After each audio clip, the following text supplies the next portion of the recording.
오늘 말씀은 사사기 9장에 있는 말씀입니다. 왕이 된 아비멜렉, 이런 제목이 되겠는데, 이스라엘 백성들에게 있어서 왕이 필요했을까? 근원적인 질문을 던지면 이스라엘 백성들에게는 하나님 자신만이 이스라엘 백성들의 참된 왕이셨어야 했어요. 그것이 어떻게 보면 성경의 핵심적인 내용이죠. 그래서 이스라엘 백성들은 참된 왕이신 하나님의 뜻을 이 땅에서, 이스라엘 백성들의 당시 그 땅에서 하나님의 뜻을 실천하는, 하나님의 뜻을 이루는 사명들을 이스라엘 백성들이 감당했어야 했죠. 그것이 하나님께서 이스라엘 백성들을 택하신 궁극적인 목적이었죠. 그런데 이 사사기 오늘 9장에 있는 말씀에는 아비멜렉이라고 하는 한 사람이 자기 자신들의 왕국을 꿈꾸는 그러한, 어떻게 보면 하나님께 대해서는 불순한 행위고 하나님께 대해서는 반역하는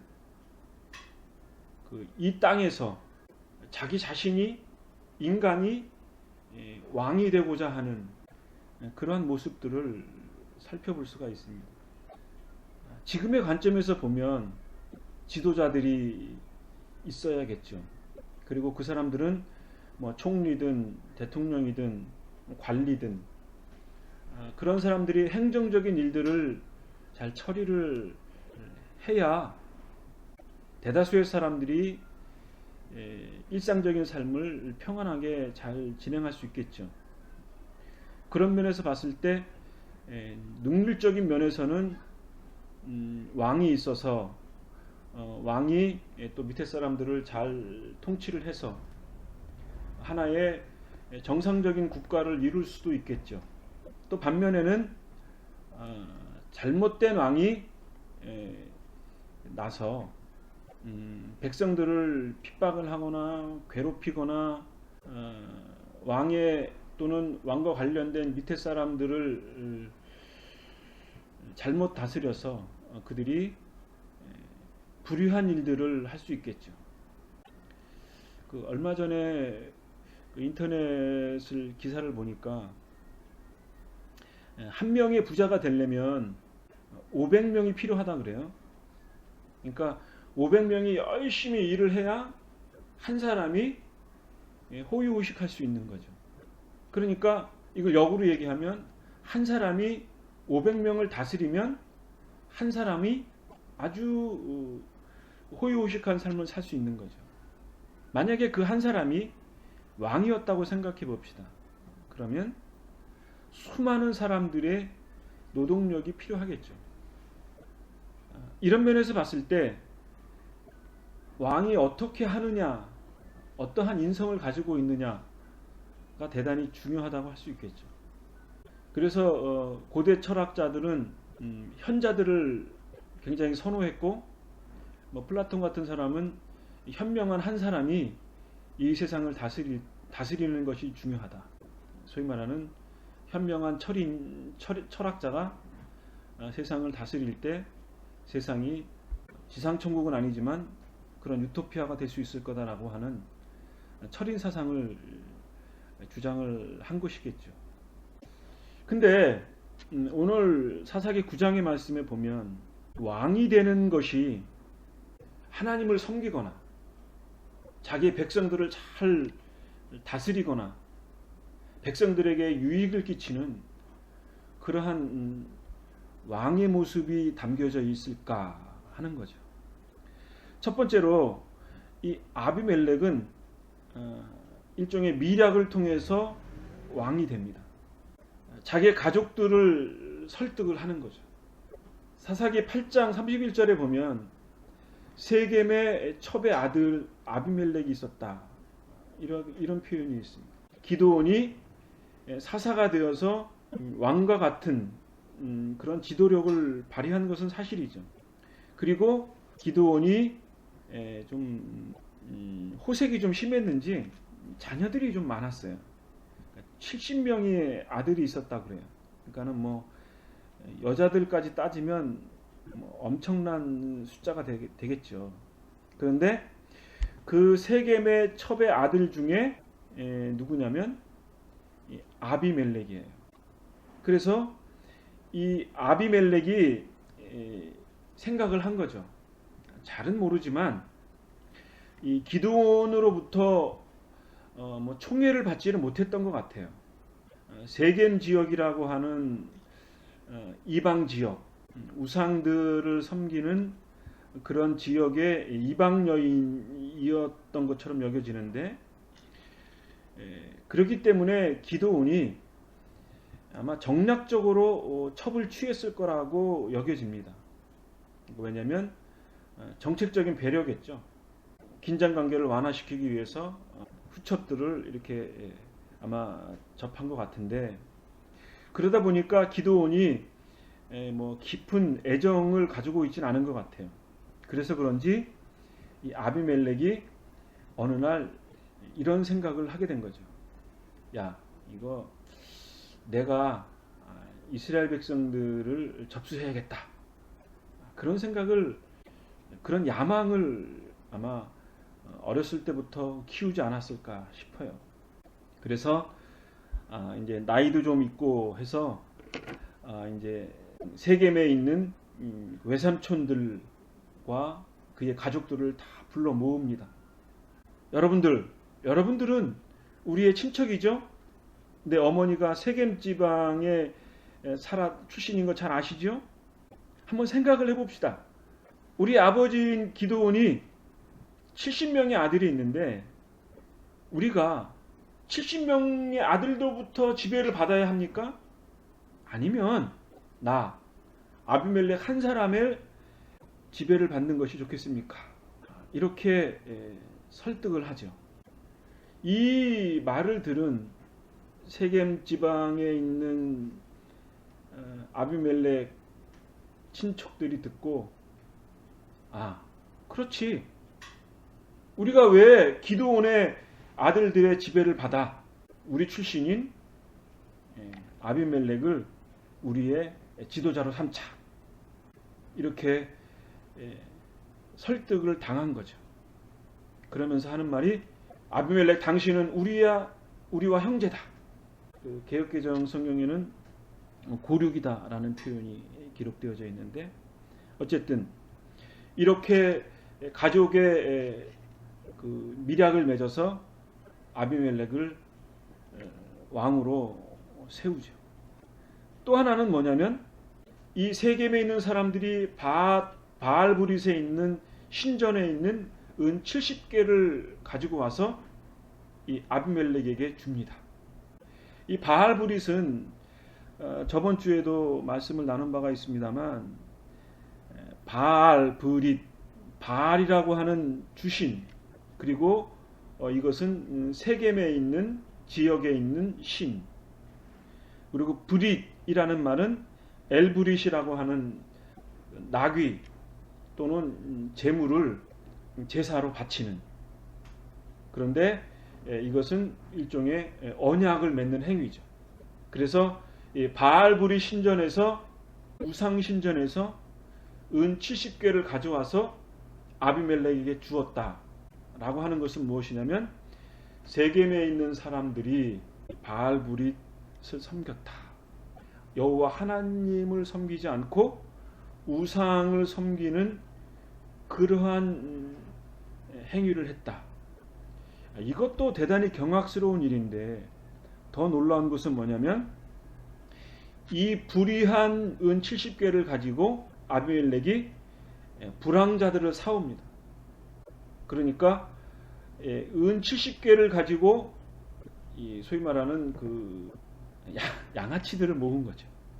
다른 성경에는 경박한 경박한 사람들, 이렇게 표현되어져 있는데, 어쨌든 이 불황자들을 모아서 아비멜렉의 형제, 성경에는 70명이라고 그랬는데 70명을 죽입니다. 정확히는 69명이겠죠. 막내인 요담이 스스로 숨어서 형제들을 죽이는 것을 면하죠. 결국은 요담 하나 남고 아비멜렉 남고 70명의 형제들 중에 68명이 되겠네요. 68명이 죽임을 당합니다. 이것을 보면은 인간의 왕이 되고자 하는 것이 정말 내 친척들을 섬기고 우리의 부족을 섬기고 더 나아가서는 이스라엘 공동체를 섬기려고 하는 그런 섬김의 행위가 있었다면 얼마나 좋겠습니까? 근데 이 아비멜렉은 왕이 되려는 목적도 불의했고 왕이 되는 가정도 대단히 불의했습니다. 우리가 잘 아는 내용처럼 권력은 부자하고도 나누지 않는다고 합니다.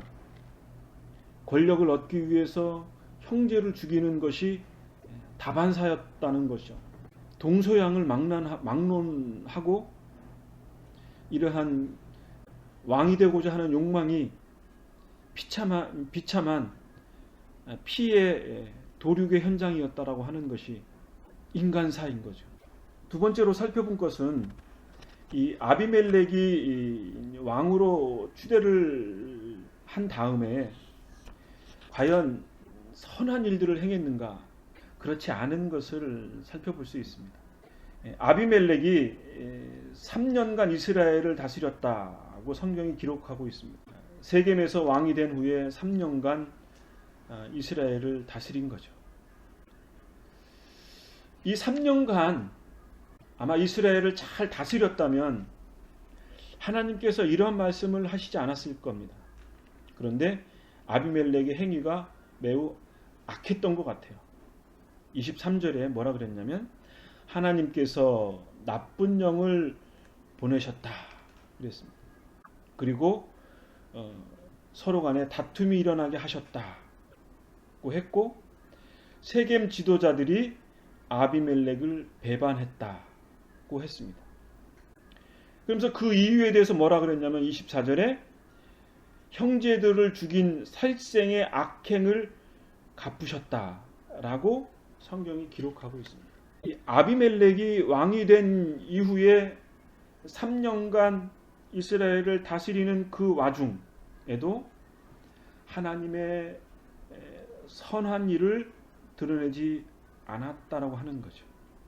하나님께서 이 3년간의 기간을 지켜보신 후에 악한 영을 보내서 아비멜렉과 세겜에 있는 가알과 싸움을 하게 합니다. 결국은 어떻게 보면 가알이 반기를 든 것이죠. 그래서 이 가알이 에벳의 아들인데 세겜에 있는 사람들을 모아서 신전에서 잔치를 베풀면서 아비멜렉을 저주를 한 내용이 27절에 기록되어져 있습니다. 그러면서 하는 말이 우리는 세겜 사람들이지 않느냐? 세겜에 있는 하몰에게 복종해야 하는데 우리가 왜 아비멜렉을 따라야 하느냐? 라고 반기를 듭니다.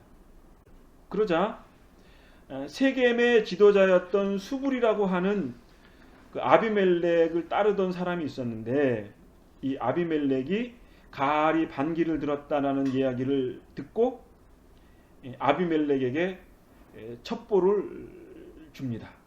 그러면서 결국은 이 아비멜렉과 가알이 싸움을 벌이면서 결국은 아비멜렉이 승리하고 가알이 싸움에서 지고 죽임을 당합니다.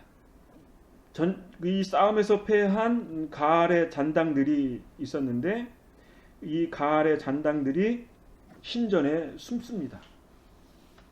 그리고 신전에 숨은 이 사람들을 추격하려고 아비멜렉이 따라갔는데 어이없는 일이 발생을 합니다. 성 밑에 있는 아비멜렉에게 성 위에 있는 어떤 여인이 아비멜렉인 것을 발견을 하고 맷돌 윗짝을 망대 위에서 던집니다. 근데 그게 정확히 아비멜렉의 머리에 맞아요. 그래서 성경에는 아비멜렉의 머리가 깨졌다. 53절에 기록되어져 있습니다. 그래 큰 부상을 입은 이 아비멜렉이 내가 여자에게 죽었다는 것이 수치이니, 어떤 성경에는 부하라 그랬고 어떤 성경에는 청년이라 그랬는데, 그 장수에게 나를 칼로 찔러 죽여라. 그래서 이 아비멜렉이 죽습니다. 대단히 슬픈 일인데, 인간의 욕망으로 왕이 된 이 아비멜렉이 왕이 되는 과정과 왕이 된 이후에, 그리고 그 다음에 일어나는 일들, 그리고 그의 마지막 죽음이 참으로 허무한 일인 것을 발견하게 되죠. 아까 서두에 막내 아들은 요담이 도망쳤다고 했습니다. 그런데 이 요담이 도망쳐서 저주한 내용이 있습니다. 뭐라 그랬냐면 7절에 보면 그리심산에 올라가서 소리쳤다 그랬습니다. 하나의 비유를 둔 것이죠. 올리브나무와 무화과나무와 포도나무의 비유를 빗대어서 어느 날 나무들이 나무에게 말했습니다. 우리에게 왕이 되어 주십시오. 이렇게 왕을 추대했다는 거죠. 그런데 이 올리브나무가 뭐라 그랬냐면, 내가 어떻게 다른 나무를 다스릴 수 있느냐? 내가 하는 일은 올리브 기름을 내어서 사람에게 유익을 주고 이것을 통해서 하나님께 영광을 돌리는 것이 올리브 나무, 나의 본분이다. 그러니 나는 왕이 될 수 없다. 라고 말했다는 거죠. 무화과 나무도 포도나무도 마찬가지였습니다. 그런데 가시나무는 예외였다는 거죠. 너희가 정말 나를 왕으로 삼고 싶다면 내 그늘에 와서 피하여라 라고 가시나무가 말했다는 거예요. 그러나 그렇지 않으면 가시나무에서 불이 나와 레바논의 백향목을 불살라 버릴 것이다 라고 요담이 저주를 한 내용이 담겨져 있습니다. 결국 아비멜렉의 죽음은 요담이 저주해서 이렇게 된 것이라고 볼 수는 없지만, 이 아비멜렉이 왕이 된 이후에 그의 삶이 어떻게 될 것인가에 대한 예표인 것은 분명하죠. 자, 시간이 좀 많이 지났는데 오늘 정말 중요한 내용이 뭐냐면, 우리 성경 말씀을 좀 살펴보고 싶습니다. 첫 번째로는 오늘 말씀은 사사기의 내용인데 거기에는 없습니다. 사사기의 내용인데 신명기 17장에 보면 이스라엘 왕에 대해서 하나님이 말씀하신 바가 있습니다. 신명기 17장 14절부터 제가 읽어드리겠습니다. 한번 눈으로 같이 따라서 읽으시면 좋겠습니다. 내가 내 하나님 여호와께서 내게 주시는 땅에 이르러 그 땅을 차지하고 거주할 때에 만일 우리도 우리 주위의 모든 민족들과 같이 우리 위에 왕을 세워야겠다는 생각이 나거든. 그러니까 하나님께서 신명기 17장에 하실 말씀이 뭐냐면, 너희들이 가나안 땅에 들어가거든 이런 일이 일어난다 이거죠. 뭐냐? 우리 주위의 모든 민족들은 왕이 있다 이거죠. 그러니 이스라엘인 우리들도 우리를 위해서 왕을 세워야 한다 라는 생각이 나거든, 이렇게 조건을 하는 거예요. 그럴 때 하나님께서 15절에 이렇게 말씀하십니다. 반드시 내 하나님 여호와께서 택하신 자를 내 위에 왕으로 세울 것이며, 뭐라고요? 여호와께서 택하신 자를 왕으로 세워야 한다. 그런데 아비멜렉은 스스로 왕이 된 거죠. 하나님의 뜻에 위배된 거죠. 다음은 뭐냐면 내 위에 왕을 세우려면 내 형제 중에 한 사람을 택해야 한다. 그러니까 이스라엘 사람들을 택해야 한다. 이스라엘 지파에서 왕을 세워야 한다 그랬는데 세겜은 바알브릿을 섬기는 이방 숭배자들을 이스라엘의 왕으로 세운 것 자체가 하나님의 뜻에 불순종한 행위였습니다. 그리고 내 형제 아닌 타국인을 내 위에 세우지 말라 그랬어요. 이건 좀 예외인데 16절에는 이렇게 기록되어져 있습니다. 병마를 많이 두지 말라 그랬어요. 17절에는 아내를 많이 두어 그의 마음이 미혹되게 하지 말라. 그리고 자기를 위하여 은금을 많이 쌓아두지 말라. 이렇게 기록되어져 있습니다. 왕이 세워야 할 조건에 대해서 하나님께서는 광야에서 신명기 17장부터 17절까지 명확하게 기준을 제시하셨어요. 18절부터는 왕위에 오르는 경우에 왕이 명심해야 할 것에도 말씀하셨습니다. 18절에는 그가 왕위에 오르거든 이 율법서의 등사본을 레위 사람 제사장 앞에서 책에 기록하여 율법책을 사본으로 만들어라 이거죠. 19절에는 평생에 자기 옆에 두어 읽고 그의 하나님이 여호와 경외하기를 배우며 평생 옆에 두고 읽어서 여호와 경외를 배우라. 이 율법의 모든 말과 규례를 지켜 행하라. 20절에는 그리하면 그의 마음이 그의 형제 위에 교만하지 아니하고 좌우로 치우치지 아니하고 그렇다면 이스라엘 중에서 그와 그의 자손이 왕위에 있는 날이 장구할 것이다. 이렇게 말씀하셨습니다. 이런 면에서 봤을 때 사사기에 스스로 왕이 되었던 아비멜렉은 하나님의 왕의 조건에 부합되는 게 하나도 없는 거죠. 두 번째로 살펴볼 말씀은 사무엘상 8장에 있는 말씀입니다. 사무엘은 사사기 이후에 있는 말씀이죠. 그럴 때 사무엘서를 통해서 교훈하는 것은 뭐냐면 하나님께서 왕에 대한 생각을 사무엘을 통해서 이스라엘 백성들에게 말씀하신 거예요. 사무엘상 8장 4절에 이스라엘 모든 장로가 모여 라마에 있는 사무엘에게 나아가서 그에게 이르되 보소서 당신은 늙고 당신의 아들들은 당신의 행위를 따르지 아니하니 모든 나라와 같이 우리에게 왕을 세워 우리를 다스리게 하소서 한지라. 이게 뭐예요? 조금 전에 읽어드렸던 신명기 17장에 있는 말씀. 모든 민족들을 같이 우리에게 왕을 세워야겠다는 생각이 나거든. 그 말이죠. 그러니까 사무엘 시대에 있는 이스라엘 모든 장로들이 사무엘에게 찾아가서 당신은 늙어서 더 이상 지도력이 없고 당신의 아들들은 당신의 지도력을 따를 만한 자질과 능력이 없으니 어떻게 하냐? 우리도 주위에 있는 나라처럼 왕을 세워서 우리를 다스리게 하도록 하자. 이렇게 이스라엘 백성들이 요구한 거죠. 신명기 17장 15절에 뭐라 그랬어요? 왕의 조건 중에 여호와께서 택하신 자를 세워야 된다 그랬는데 사무엘에 있는 장로들은 이스라엘의 왕을 요구하는 거죠. 어쨌든 사무엘상 8장 6절에 보면 사무엘이 이 말을 듣고 이렇게 말합니다. 사무엘이 그것을 기뻐하지 아니하여 여호와께 기도하매. 사무엘이 기뻐하지 않았어요. 그리고 기도했다 그랬습니다. 7절에는 여호와께서 사무엘에게 이르시되 백성이 내게 한 말을 다 들으라.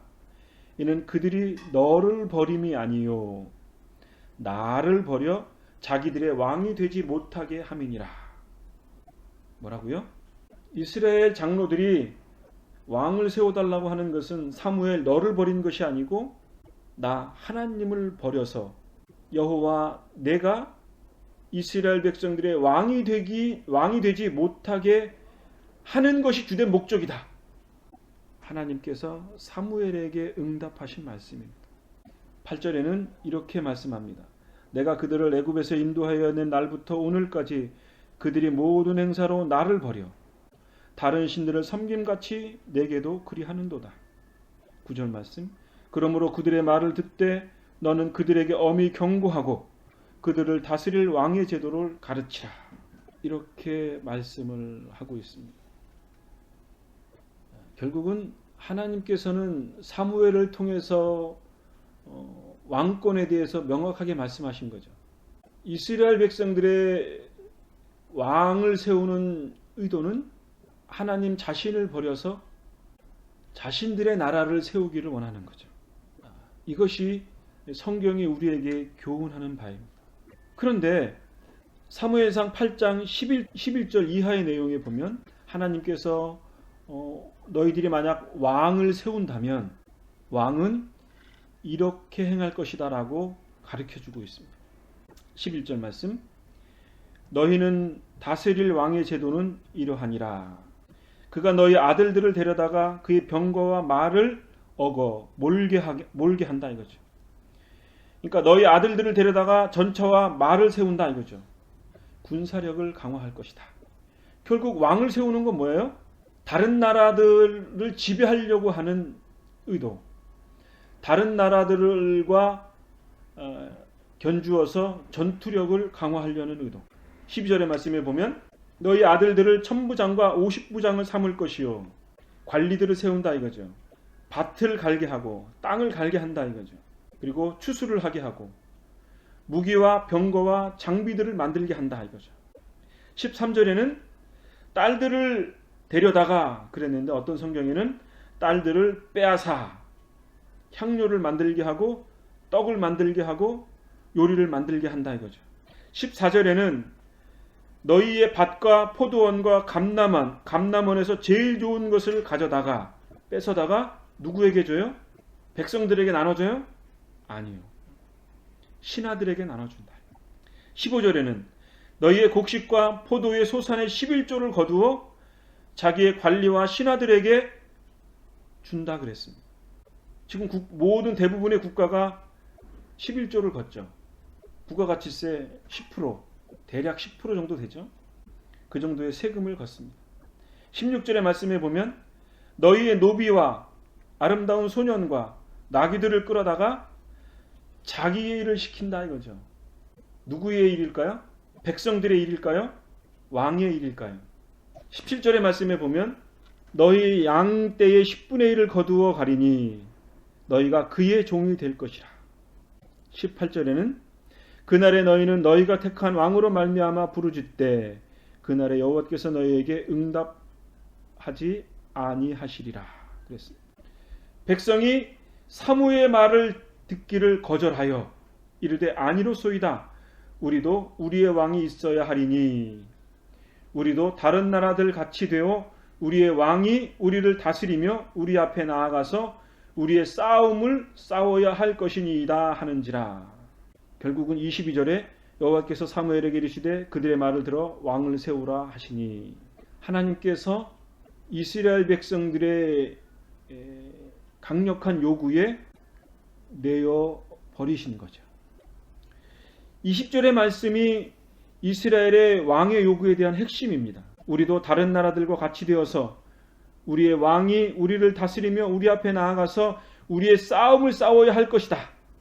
그러니까 우리는 군사대국이 되어서 이방의 모든 민족들을 우리가 지배하고 다스려야 하는 것이다.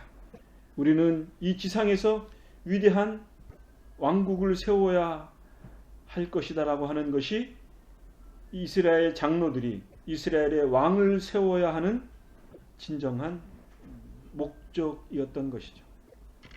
그래서 앞에서 말했던 그 말씀이 맞는 거죠. 나를 버려서 하나님을 버려서 자기들의 왕을 삼은 것이죠. 우리는 한번 냉정하게 생각을 해봐야 할 것 같습니다. 모든 인류가 갖는 근본적인 문제들이 이 왕권에 있습니다. 왕이 없다면 어떻게 될까요? 사사기의 주제가 무엇이냐면 각자 옳은 소견대로 행하는 것이었어요. 이스라엘의 모세 광야 시대 때, 그리고 지금 사사기를 읽고 있는 이 사사 시대 때에 왕이 없는 시대였습니다. 왕이 없을 때에 강대국의 침입을 받아서 속국이 되었죠. 경제적으로, 정치적으로 압제를 당한 것을 우리는 사사기를 통해서 경험을 합니다. 결국은 이스라엘의 정체성은 와해되고 그들과 같이 혼합 민족이 되겠죠. 그들이 우리를 지배하고 우상 숭배를 강요하겠죠. 왕이 없을 때의 모습이죠. 그렇다면 왕이 있을 때는 어떻게 되죠? 백성들이 평화를 누리기도 하죠. 예를 들면 다윗의 왕권 시대, 솔로몬의 평화 시대 때 그랬죠. 그러나 현명한 왕이 죽고 나면 어떻게 되죠? 자식들이 있으면 기드온의 아들들처럼 권력 싸움을 하겠죠. 왕권이 강화되었던 다윗의 아들 압살롬이 자기 아버지 다윗에게 반역을 하죠. 그래서 다윗은 자기의 아들인 압살롬의 반역에 쫓겨서 도망 다니는 거죠. 위대한 다윗의 왕도 왕권의 비정한 권력 투쟁 때문에 비참한 삶을 살게 되었던 거죠. 모든 인류의 역사가 이런 것입니다. 왕이 없거나 지도자가 없으면 그 지도자의 부재는 엄연히 크죠. 왕이나 지도자가 있어도 반드시 행복한 삶으로 살 수 있느냐? 그렇지는 않죠. 이것이 모든 인류가 갖는 왕권에 대한 딜레마가 아닌가 싶습니다. 이 드넓은 우주 속에 하나님의 거룩한 신성을 느끼며 그분의 임재를 경험하는 것, 우리 행복한 삶을 살아갈 수 있는 것, 우리가 사소한 일들에 주어진 일들에 감사하면서 살아가는 것, 얼마나 개인적으로 행복한 삶입니까?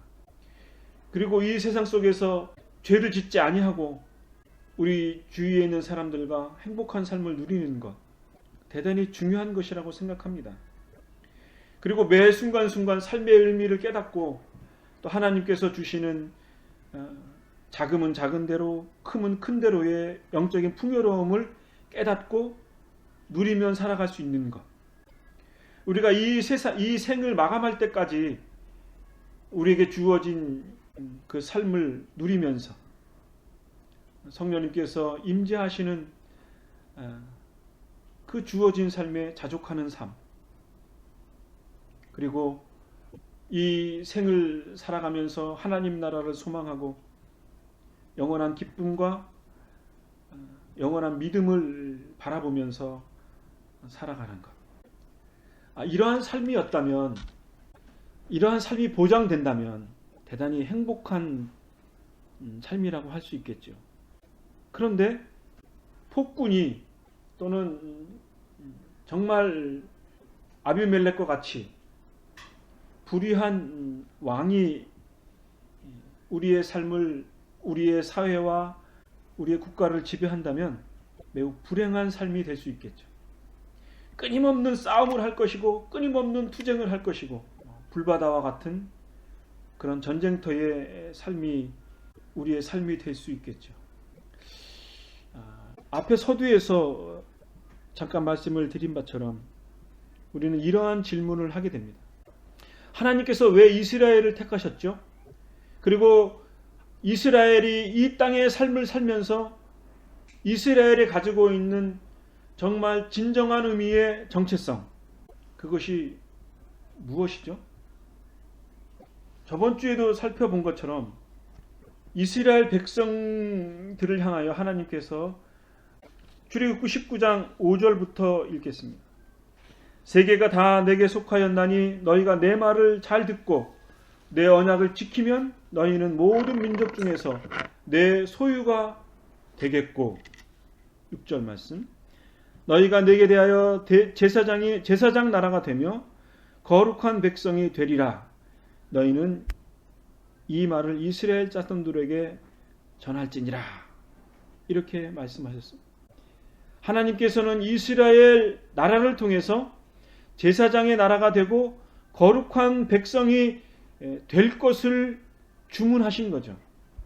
왕을 세워서 사무엘서에 있는 이 장로들의 요구처럼 우리가 강한 군사력을 가지고 세상을 정복하자, 이것이 아니라 이스라엘의 나라를 통해서 다른 나라를 섬기는, 모든 열방을 섬기는 제사장 나라의 역할을 이스라엘 백성들에게 요구하신 거죠.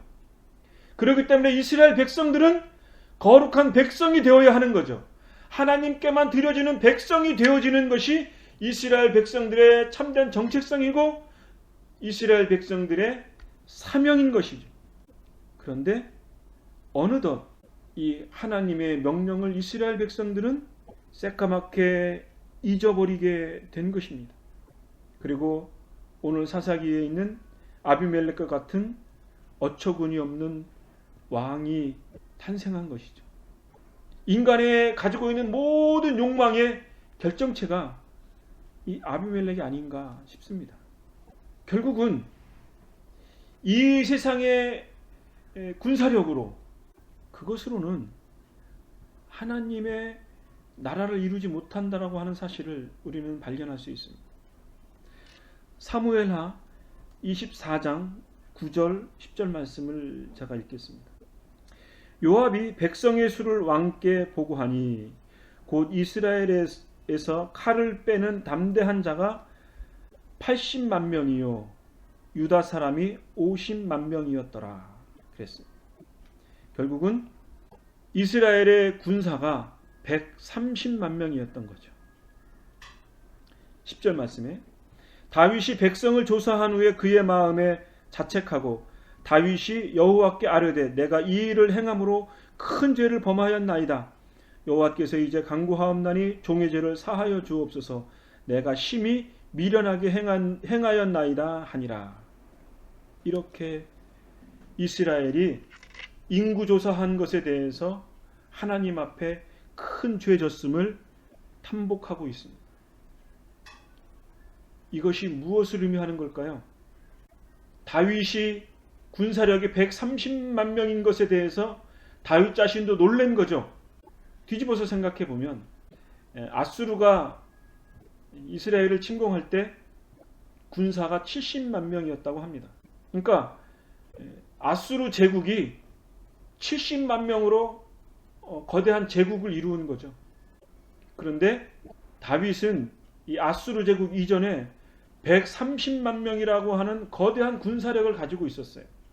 만약에 하나님이 이 130만 명의 군사력을 정말 허용하셨다면 온 세계를 정복하고도 남을 만한 군사력이었음을 우리는 짐작할 수 있습니다.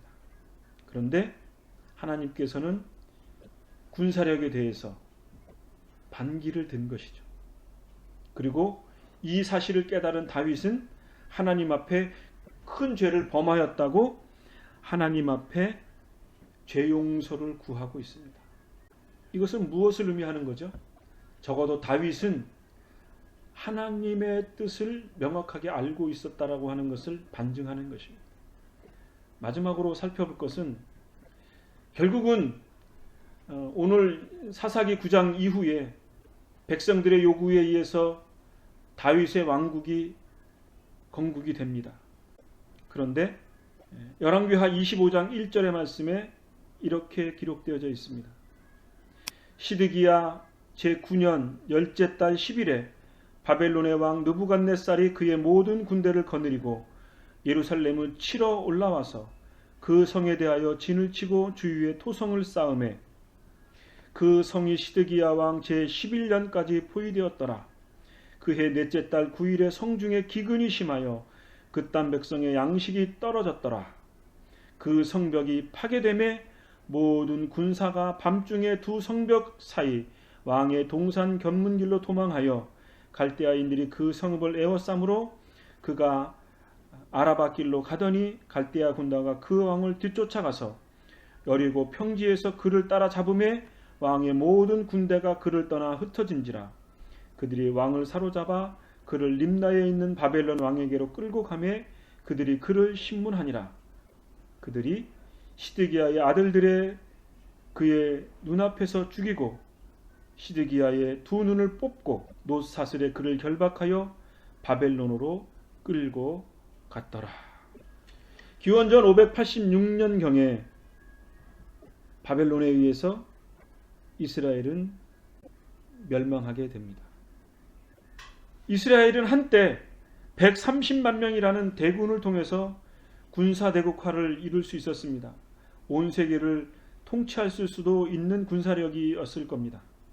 하나님께서는 이것을 허락하지 않으셨습니다. 이 군사력을 통해서 하나님의 나라가 이루어지지 않는다는 것을 이스라엘 백성들을 통해서 가르치신 것이었습니다. 왕이 없을 때는 무질서가 있었습니다. 사사기 전체의 내용을 통해서 우리는 발견하게 됩니다. 왕이 있을 때는 왕의 횡포로 백성들이 피폐해지고 고통을 당합니다.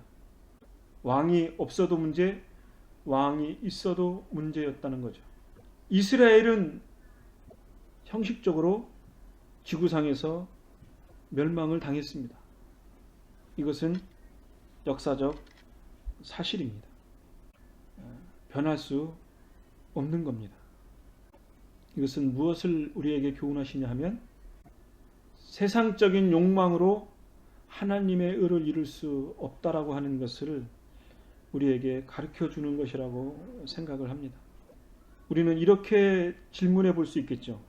내 삶의 중심에 진정한 왕이 누구십니까?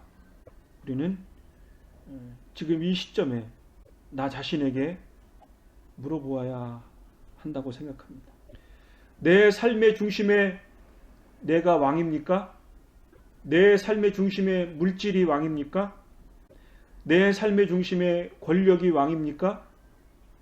내 삶의 중심에 진정한 왕은 하늘과 땅과 영원한 생명을 말씀하신 하나님 한 분 외에는 진정한 왕이 없는 것입니다. 있을 수도 없는 것입니다. 우리는 이 사실을 깊이 깨닫고 우리의 삶의 중심에 하나님을 왕으로 섬기는, 그래서 그분의 뜻에 순종하며 살아가는 그런 참된 의미와 복을 누리시는 삶이 되어지기를 주님의 이름으로 간곡히 부탁합니다. 기도하겠습니다.